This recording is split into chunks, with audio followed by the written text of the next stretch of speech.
आज बात करेंगे कि कुंडली शक्ति जाग गई है, उसके बाद में आगे हमें क्या करना है। ये काफ़ी लोगों का प्रश्न आता रहता है कि ये मेरी कुंडली शक्ति जाग गई, सभी चक्कर खुल गए, लेकिन अब आगे क्या करूं।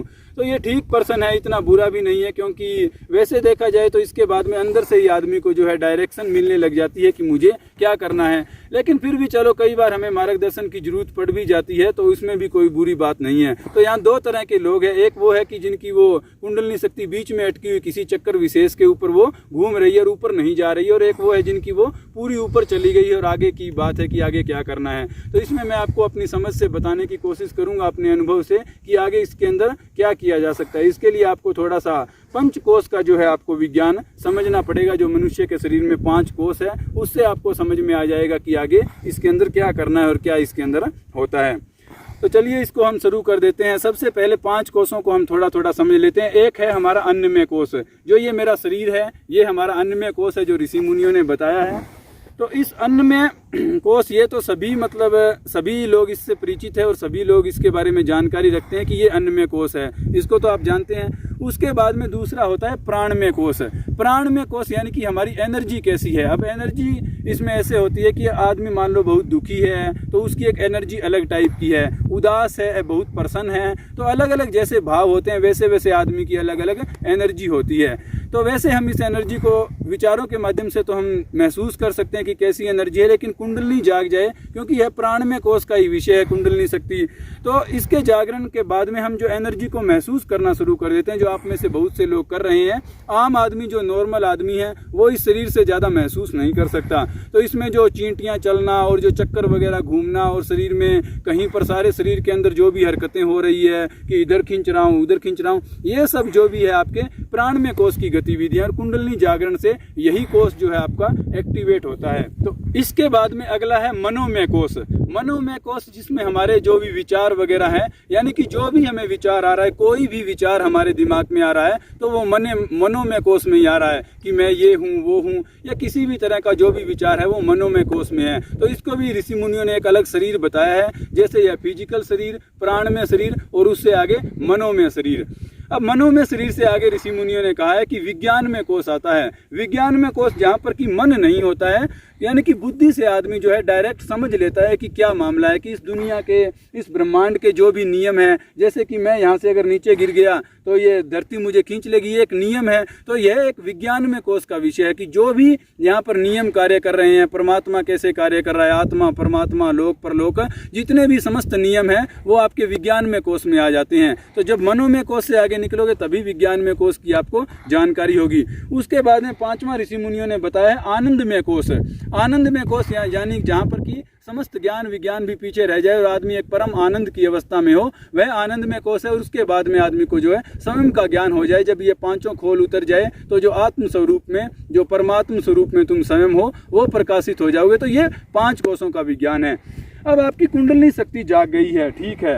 अब उसके बाद में हमें करना क्या है, ये सवाल है आगे। तो इसके लिए जो ये 5 कोश है ना, ये विज्ञान मैंने आपको समझाया कि ये थोड़ा सा हमने देखा है संक्षेप में कि कैसे होता है।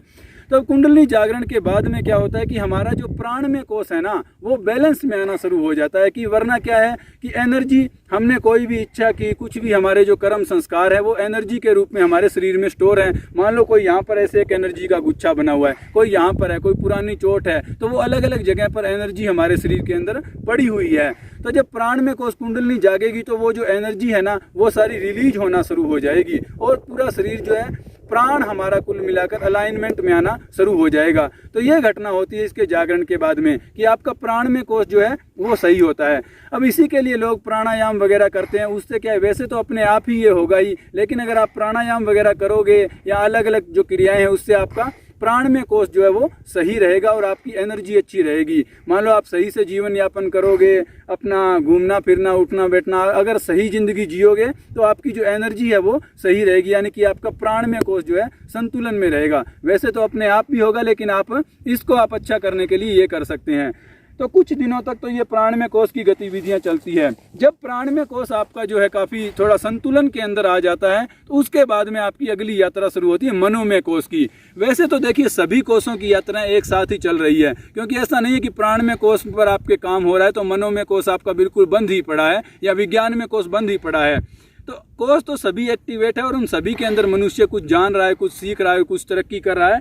लेकिन मुख्य ध्यान की बात है कि मुख्य ध्यान कभी प्राणमय कोष पर है। और अगर प्राणमय कोष हमारा सही हो गया, जैसे कि सबसे पहले हमारा अन्नमय कोष अगर सही होगा तभी हम प्राण की तरफ ध्यान दे पाएंगे, क्योंकि अगर शरीर में बीमारियां होगी तो फिर हम उस पर ध्यान ही नहीं दे पाएंगे। फिर जब हमारा प्राणमय कोष सही होगा तब बारी आएगी मनोमय कोष की, और यहीं पर आदमी जो है अटक जाते हैं, क्योंकि विज्ञानमय कोष में तो फिर समझ ही आने लग जाता है। फिर तो आदमी को जो है सारी बात समझ में ही आ जाएगी कि कैसे और क्या करना है। तो दिक्कत जो सबसे ज़्यादा है वो मनोमय कोष के अंदर होती है, क्योंकि यह एक बहुत बड़ा कोष है। कहते हैं कि मन ने ही इस समस्त माया को रचा है, सारी दुनिया मन की वजह से ही दिखाई दे रही है। तो मन जब तक आपका नियंत्रण में नहीं आएगा तब तक आप मनोमय कोष से पार कभी नहीं जा पाएंगे। तो इसके लिए आपको जो अगला स्टेप जो उठाना है वो ये है कि आपको अपने मन को नियंत्रण में लाना है। अब मन का नियंत्रण कैसे है, तो वो अलग अलग आदमी के लिए अलग अलग है। जैसे कोई आदमी अगर नशा कर रहा है तो अगर वो उसको छोड़ दे तो इसका मतलब कि उसने अपने मन पर नियंत्रण किया है। कोई आदमी को ज़्यादा खाने पीने की आदत है तो अगर वो अपनी उस चीज़ से ऊपर उठ जाए तो उसने अपने मन पर नियंत्रण किया है। तो ये तो छोटे मोटे उदाहरण है। किसी को मान लो रुपये पैसा कमाने की बहुत ज़्यादा उसके मन में इच्छा है, तो अगर वो उसके ऊपर नियंत्रण कर ले तब उसका मनोमय कोष से आगे जाना संभव हो पाएगा। किसी को नाम सम्मान की बड़ी इच्छा है कि मैं नाम सम्मान कमा लूँ, तो जब वो उस चीज़ को छोड़ देगा तब वो उस चीज़ से मनोमय कोष से आगे जा पाएगा। तो इन सब चीज़ों को हम छोड़ नहीं सकते, क्योंकि समस्त इच्छाएं मन में ही उत्पन्न होती है। और जब तक समस्त इच्छाएं, या तो आप अपनी इच्छाओं को पूरा कर लो कैसे भी करके और उसके बाद में आपको समझ में आएगा, और या आप वैसे ही समझ कर उनको छोड़ दो, तभी आप जो है इस मनोमय कोष से आगे जा पाओगे। तो ये आपको करना है। उसके बाद में अगला है विज्ञानमय कोष। तो विज्ञानमय कोष में अगर आप मनोमय कोष में है तब आपको अपने मन पर नियंत्रण करना है। अगर आप विज्ञानमय कोष में चले गए कि यानी कि आपने अपनी कमजोरियों पर नियंत्रण हासिल कर लिया और आप जो भी अब अगर मनोमय से आप निकल गए तो आपको चीज़ें तुरंत समझ में आने लग जाएंगी। जो भी विज्ञान है कि मैं ये कर्म करूँगा तो इसका ये फल मिलेगा, ये चीज़ ऐसे होगी तो फिर ये चीज़ ऐसे होनी ही है, तो आपको वो विज्ञान समझ में आने लग जाएगा। तो अगर आप विज्ञानमय कोष में हैं तब मैं आपको यही कहूँगा कि फिर आप सत्य की खोज कीजिए, क्योंकि दुनिया में तो बहुत सारे विज्ञान हैं, बहुत सारी अलग अलग प्रकार की बातें हैं। तो इन सब में तो आप ज़्यादा उलझ जाओगे। तो वो सब बातें भी ठीक है, उनका भी आपको जो है ज्ञान लेना जरूरी है, लेकिन विज्ञानमय कोष में अगर आप हो तो सबसे अच्छा है कि आप सत्य की खोज कीजिए कि सत्य क्या है, इस दुनिया का सत्य क्या है, किसने इसे बनाया है, परमात्मा कौन है और कैसे यह सारी सृष्टि चल रही है। आपको उस सत्य के लिए जाना है, उसके पीछे आपको जाना चाहिए। क्योंकि आप कुछ भी करने की कोशिश करोगे और आप कोई भी विज्ञान को जानने की कोशिश करोगे, लेकिन बाद में आपको सत्य का पता लगेगा, जैसा कि अद्वैत में शंकराचार्य ने कहा है कि दुनिया तो समस्त माया है, और फिर आप कहोगे कि ओहो मैं तो इस माया में उलझा हुआ था। तो इसलिए सबसे अच्छा और उत्तम रास्ता तो यही है कि आप सत्य की खोज करो, वही आपके लिए सबसे अच्छा है अगर आप विज्ञान में कोष में हो। और आनंद में कोष में अगर आप चले जाएं उससे भी आगे कि आपने समस्त ज्ञान विज्ञान भी जानकर छोड़ दिया, आप आनंद में कोष में हो, तो वहाँ से तो फिर यही है कि अंत में वो आनंद का जो एक छोटा सा लालच है कि मैं आनंद में हूँ, उसको भी आप छोड़ सकते हैं और आप अपने स्वरूप को जान सकते हैं, जो कि यथार्थ सत्य को आप जान जाओगे। तो ये इस प्रकार से यात्रा है, इसमें आपको ऐसे करना है। तो इसमें चलता कैसे है, देखिए, अगर आपके मन में आपका मन सही नहीं है, अगर आपके मन में कुछ ऊटपटांग विचार है और आपकी जीवन यापन आपकी जीवन शैली सही नहीं है, तो उससे क्या है कि अगर आपका मन सही नहीं है तो आप सुबह सही वक्त पर नहीं उठ पाएंगे, फिर आप सो सही नहीं पाएंगे, कुछ आप बहुत सी चीज़ें जो है आप सही नहीं कर पाएंगे, आप गलत जगह पर जाएंगे, उससे आप गलत एनर्जी अपने अंदर ले लेंगे। तो अगर आपके मन में खराबी है तो आप देख सकते हैं कि प्राणमय कोष में आपके फिर खराबी आ जाएगी, आपकी एनर्जी जो है वो सही नहीं रहेगी अगर आपके मन में ही खराबी है तो। अच्छा, उसके बाद में अगर आपके प्राणमय कोष में आपकी एनर्जी में खराबी है तो फिर क्या है कि धीरे धीरे वो जो खराबी आपके शरीर में आनी शुरू हो जाएगी और आपके शरीर के अंदर बीमारियां और वो सब चीज़ें शुरू हो जाएंगी।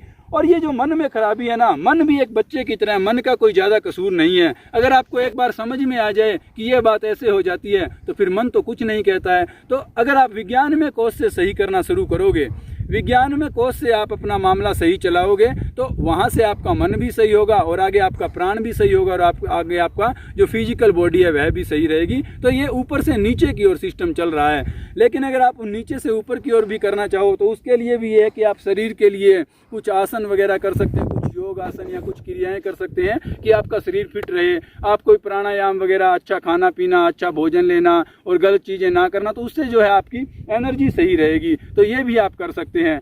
और मनोमय कोष को सही करने के लिए तो आपको समझना होगा कि चीज़ें कैसे कार्य कर रही है। जिन चीज़ों पर आपका नियंत्रण नहीं है, जहाँ पर आप सही नहीं है, उनको आपको सही करना होगा। और अच्छे मतलब सत्संग, जो कहते हैं ना सत्य का संग, कि सत्य जो बोलने वाले लोग हैं, जो बातें करने वाले हैं, अगर आप महापुरुषों की और बड़े बड़े जो ग्रंथ हैं उनको पढ़ेंगे, उनकी बातें सुनेंगे, तो उससे जो है आपका मन नियंत्रण में रहेगा और वह निरंतर ज्ञान की प्राप्ति करता रहेगा। क्योंकि शरीर की खुराक भोजन है और मन की खुराक है ज्ञान। ज्ञान से आपका मन प्रसन्न होता है। जैसे जैसे आपको ज्ञान ज़्यादा मिलता रहेगा तो वैसे वैसे आपका मन जो है ज़्यादा से ज़्यादा अच्छा होता रहेगा।